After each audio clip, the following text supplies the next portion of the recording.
Ao longo desses últimos dias, nós temos tido a oportunidade de refletir um pouco sobre alguns dos acontecimentos na vida de Cristo que culminaram em sua morte e ressurreição. Há eventos tais como a entrada triunfal de Jesus em Jerusalém, quando Maria Madalena lava os seus pés, entre outros eventos que certamente fizeram parte da vida de Jesus, marcaram, e não só marcaram, mas mudaram a história e têm impactado as nossas vidas até hoje. E nesse momento eu quero lembrar com vocês de mais um desses acontecimentos que João relata lá no capítulo 13. E eu quero ler com vocês o texto e depois trazer algumas aplicações para as nossas vidas.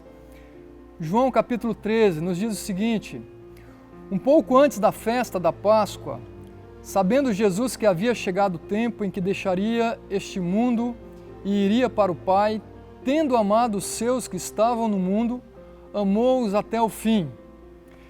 E estava sendo servido o jantar, e o diabo já havia induzido Judas Iscariotes, filho de Simão, a trair Jesus.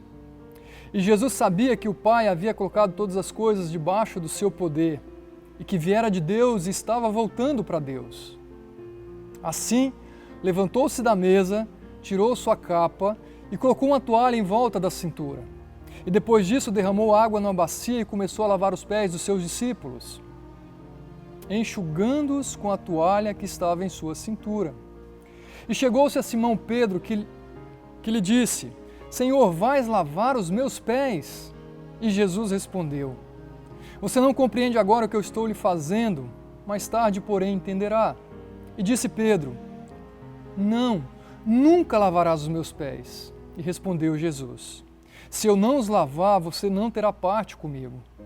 E respondeu Simão Pedro: Então, Senhor, não apenas os meus pés, mas as minhas mãos e a minha cabeça. E respondeu Jesus: Quem já se banhou precisa apenas lavar os pés, todo o seu corpo já está limpo. Vocês estão limpos, mas nem todos. Pois ele sabia quem iria traí-lo e por isso disse que nem todos estavam limpos.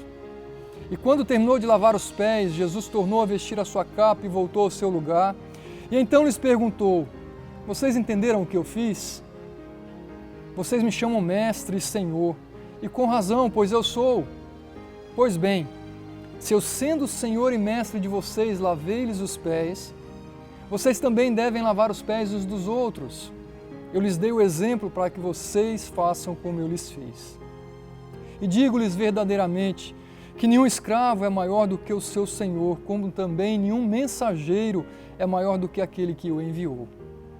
Agora que vocês sabem essas coisas, felizes serão se as praticarem.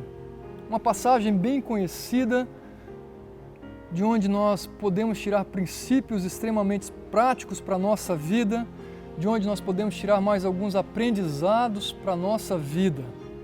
E eu queria compartilhar com vocês algumas ideias que me chamaram a atenção aqui e que tem sido prático para a minha vida e que creio eu que será prático para a sua também. Primeiro, acerca dos propósitos e dos planos divinos. Observe o que nós podemos entender e perceber aqui lá no versículo inicial. Um pouco antes da festa da Páscoa, sabendo Jesus que havia chegado o tempo. Versículo 2, observe, estava sendo servido o jantar e o diabo já havia induzido Judas Iscariotes. E nesse texto aqui ele não fala de uma maneira explícita, mas Jesus também já sabia que seria traído. Jesus também já sabia quem seria esse traidor. Versículo 3, Jesus sabia que o Pai havia colocado todas as coisas debaixo do seu poder. Os planos e os propósitos divinos já eram conhecidos por Cristo. Os planos do Pai já eram conhecidos por Ele. E não só os planos, mas o Senhor conhecia tudo acerca de todos os que estavam ali com Ele. Jesus também sabia aquilo que iria acontecer e estava dentro do plano divino sobre as nossas vidas. Fazia parte de um plano muito maior do que os homens poderiam conhecer, um plano muito maior do que os homens poderiam compreender. Ou seja, nós podemos entender e perceber aqui que Jesus de fato é aquele que vê muito adiante, é aquele que vê além do que os nossos olhos conseguem ver, é aquele que compreende muito além do que nós podemos compreender.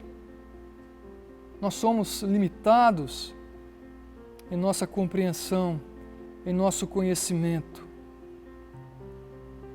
Em tempos anteriores, os discípulos estavam questionando Jesus: Mestre, é chegada a hora? E aqui Jesus deixa claro, sabendo Jesus que havia chegado o tempo, e naqueles momentos Jesus falava para ele: escuta, espere o momento certo, ainda não é chegada a hora. Jesus é aquele que vê muito além, é aquele que pacientemente aguarda para que se cumpram os propósitos do Pai. Aquele que sabe todas as coisas, aquele que vê muito além, aquele capaz de compreender todas as coisas e de sujeitar até mesmo a vontade do Pai. Mas não somente podemos aprender aqui acerca dos planos e dos propósitos divinos, mas nós também podemos aprender algumas coisas sobre o potencial e as limitações humanas. Observe aqui o potencial que temos de muitas vezes questionar as situações, mesmo que ainda não as entendemos, ou certamente para que as entendamos. Versículo 6.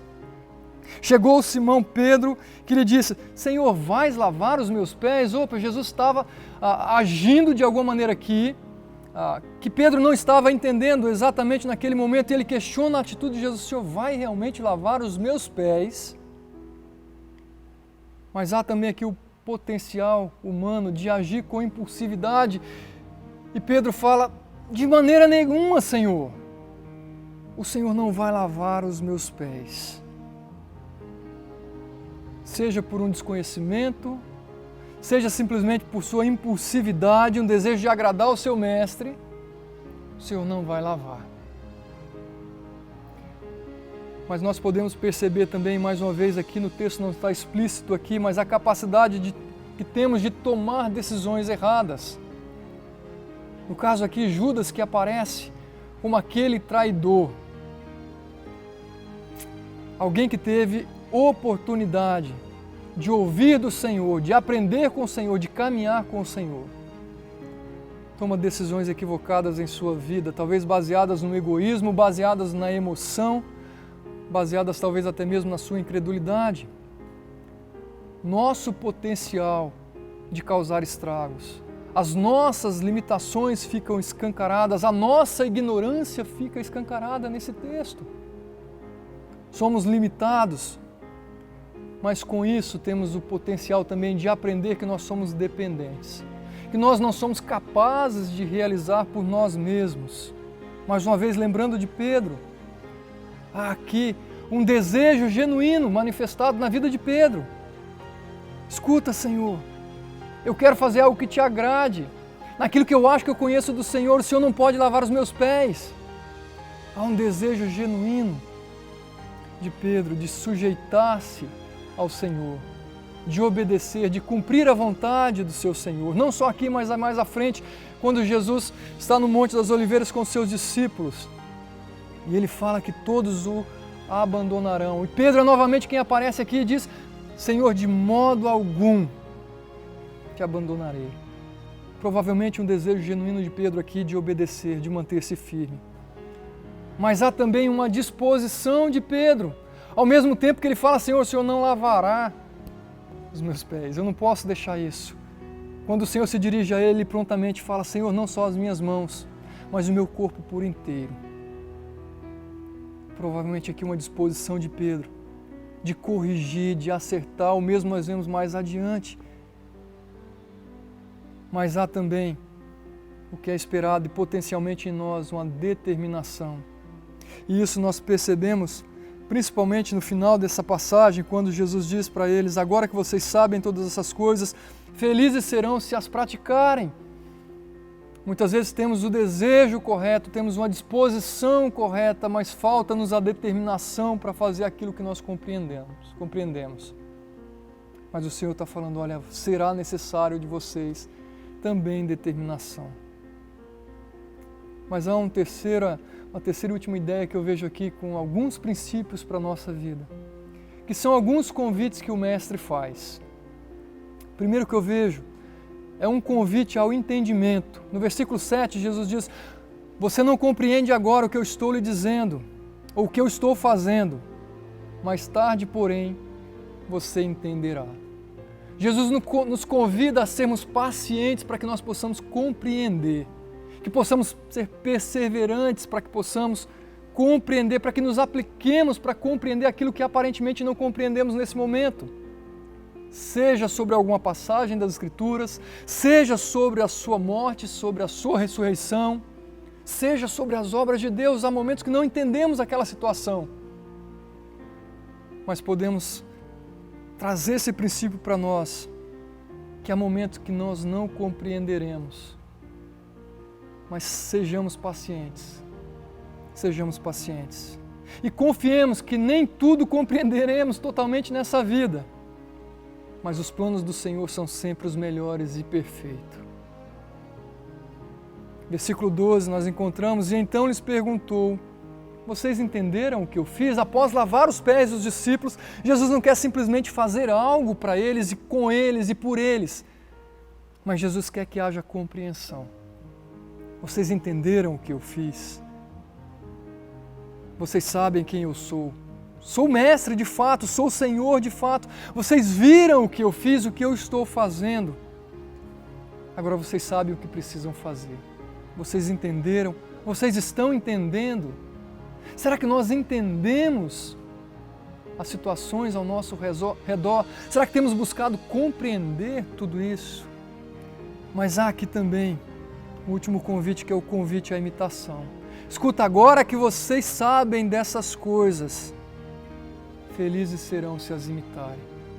Agora que vocês sabem que é necessário haver humildade, que eu sendo Senhor, eu sendo mestre, eu me sujeitei a agir como um servo, a preparar essa bacia, a lavar os pés de vocês. É preciso haver humildade. Vamos praticar. É preciso haver disposição para que nos humilhemos. Não importa quem eu sou em termos de posição, status, mas eu tenho que me dispor a me humilhar, a descer os degraus se for necessário. É necessário haver a abnegação. Felizes serão se praticarem essas coisas. É necessário servir. Vocês me viram servir, agora vão e façam isso uns com os outros. Sirvam aqueles que estão diante de vocês, sirvamos uns aos outros. Mas não só isso, há aqui uma atitude de amor sendo praticada por todos nós. Volte lá no versículo 1. Um pouco antes da festa da Páscoa, sabendo Jesus que havia chegado o tempo em que deixaria este mundo e iria para o Pai, tendo amado os seus que estavam no mundo, amou-os até o fim. Não amou por causa da ignorância, não amou por causa de falta de conhecimento das pessoas, das falhas dos homens. Ele conhecia tudo isso. Mas ele se sujeitou. Ele amou até o fim. Ele cumpriu plenamente os propósitos de Deus para mim e para você. Lembremos disso. Observemos. Busquemos compreender. Nos disponhamos a praticar. E reproduzamos em nossas vidas tudo aquilo que temos visto, ouvido e aprendido. Que o Senhor nos abençoe.